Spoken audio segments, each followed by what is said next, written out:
t'as pied là? Ah là j'ai vu pied. T'as plus pied? Ouais. On va la ramasser. Non, bouge, t'as roulé là? Ouais, attends, rouler. On va la ramasser, Olive, laisse.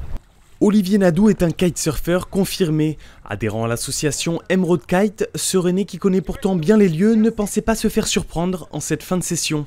Et mine de rien, voilà, une petite erreur, une inattention, et puis on évite. Enfin, j'avais 30 cm ou 40 cm de flotte quand ça m'est arrivé. Tant que je me rende compte, il y avait 1,50 m, vu qu'il y avait 10 nœuds, je redécollais plus. Tu es rapidement à l'endroit où tu as pu pied.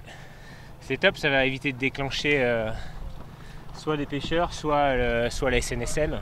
Et ce cas n'est pas isolé. La baie de Lancieux est le spot de kitesurf par excellence, et ce, été comme hiver. S'ils sont une trentaine d'habitués à pratiquer toute l'année, ils peuvent atteindre la centaine en pleine saison.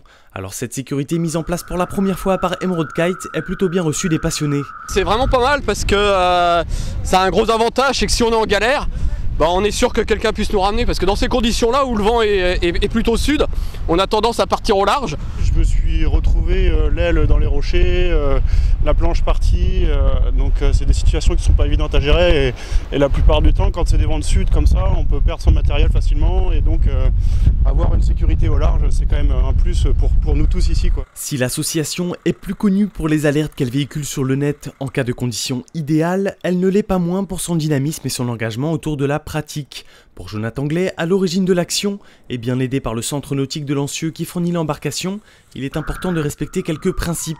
Le plus dangereux en kite, c'est les obstacles. Donc vraiment s'éloigner le plus possible des obstacles, ça soit les cailloux, les bateaux, tout. Ça c'est vraiment le danger numéro 1. Après effectivement faire attention au vent de terre, il faut rester où on a pied, faire attention, regarder si on arrive à revenir à notre point de départ.